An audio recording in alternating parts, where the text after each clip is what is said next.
Okay, I wanted to bring up how I'm always evaluating my process here. This is for week 5 of the NFL season, of course, and daily fantasy on Fanduel. Is what I look to do is get the most consistent plays here and optimize my options. What I could do here, of course, is first, if I want to get the info on the lines, as I'm just using my focus on uh, this aspect of the screen here, is that, for example, with a 41-point game, San Fran and Arizona, you don't want to focus on using too many players in this game, although you can use a few, as the game script, shows that it's probably going to be a close game. Therefore, well, that's what you hope for. So that you can use, probably in this game, I would say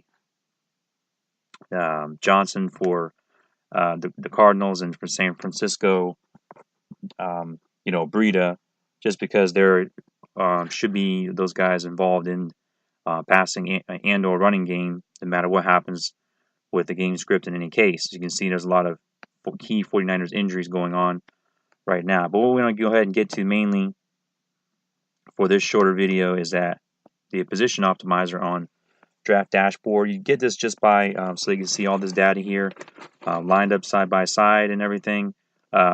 You get that by going to the link in the description of the video and getting a 1-month free trial. And then so now looking at the top options, really, as I do every week, for the standard deviation, or how much they deviate from their mean or average, they probably the top projected overall point total. Okay, so not necessarily the best bargain or value on FanDuel, but simply who's projected to have the most points is really Pat Mahomes. His average has been up there all year anyway. So far, 28.8 points per game, and he deviates perhaps 7 points away from his average. Okay, that's how much he's deviated, but his consistency level is through the roof, if there's such a thing. Because at 0.24, it's about the lowest other than Rodgers, 0.22. There's also Rivers at 0.23. All players that we're targeting this week, all three of those guys, so that we can see, how we want to handle using them and then fitting them into our lineups.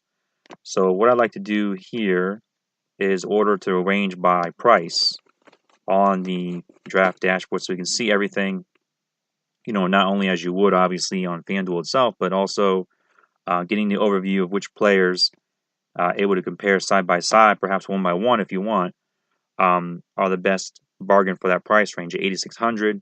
Well, we can see here that Brady's already looking better for the, because of the matchup, because of the overall scoring log, the season value that he has, and the matchup, as I mentioned, but that he's healthy, of course. He has a good dash rank, as they call it here. That means optimization on this site. So, and it shows his rushes, if he had any targets, and things like that for all positions, his percentage of ownership, and very important way over here, this percentage of snaps, which is just fine for both of these players, of course, paying this amount.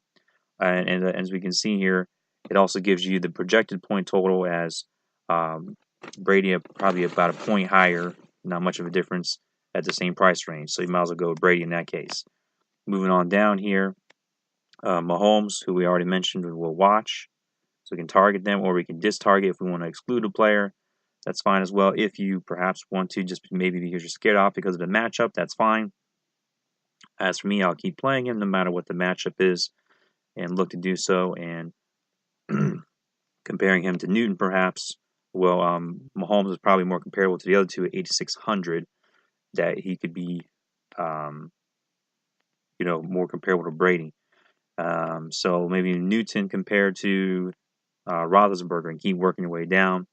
As I would see here, Roethlisberger, and confirming per my research as well, that he's been probably the more consistent play, even though Newton, if you notice, there's more average, a couple more, 2.5 more per game. Why would I pick Roethlisberger over Newton? Well, it's not only based on the matchup, but also based on the consistency level that he has so far. 0.52 coefficient variable and deviates 12, perhaps his games go up and down a bit. But when you're looking at that well, he didn't finish in the top 10. The reason why I didn't put Newton in this list here is because he simply didn't finish in the top 10 projected overall point total for the week. At a 20, Roethlisberger at a 20.9, and going back to the other guys, Mahomes not so much, up their projected point total, but this guy, actually he does project to finish more points than Breeze, as far as Newton, and that's based on an easier New York Giants matchup. So you could play him too, and that would be fine.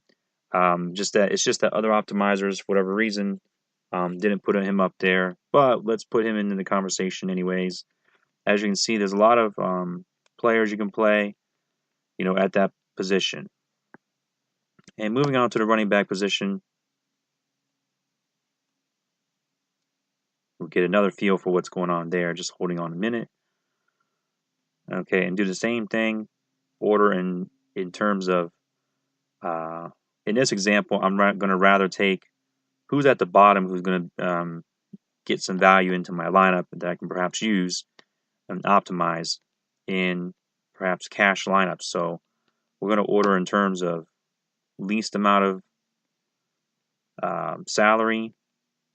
As you see, that starts with Kalen Ballage, who we don't want to consider using, and working our way down to try to find the best bargain. Perhaps use him as a flex. A running back is always a good position to use as a flex. This is interesting that he's being talked about among fantasy communities right now. Turbin, perhaps because Mack is out and the other two guys are rookies.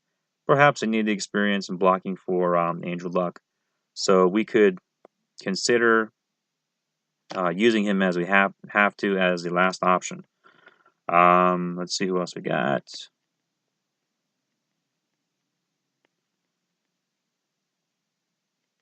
We actually have Jalen Richard, possible flex. It'll save you a lot of money to fit a lot if you want to do a punt scenario.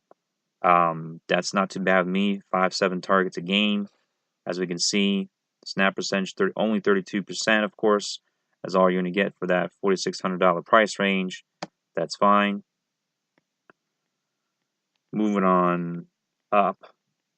Let's see who we can find. Duke Johnson getting a little bit more involved in the offense, but we don't really want to go there in that matchup, perhaps. Ito Smith, his depth should be back down to third with Freeman coming back. So let's find a real option here for a moment. Clement or Sproles, there's injuries going on with both. Unknown with their status, so we'll hold off on those guys. Who else we got? Malcolm Blue got into the action, but I don't really consider him. Latavius Murray, I consider, even though he had a couple of dud games, because he can blow up for a big game, perhaps in the tournament. So we could watch him for a tournament since things are not going well with Cooks in that offense. Rashad Penny had one big play last week, I believe. Let's see.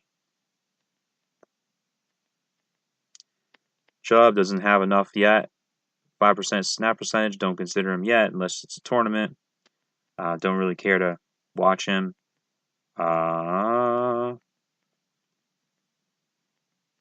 Mike Davis as well is perhaps another option for a tournament, who I like just because of what he can do,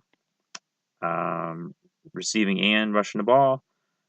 This is probably these two guys, the first and foremost viable actual options in cash games, along with maybe Hines at that flex position. So we can look at perhaps, using these guys if we don't have enough salary and free up for other positions such as tight end and defense and things like that. So at the snap percentage, Lewis certainly has the edge although overall Powell, he gets real involved in the passing and running game sometimes as well, with the targets there, as we can see right over here.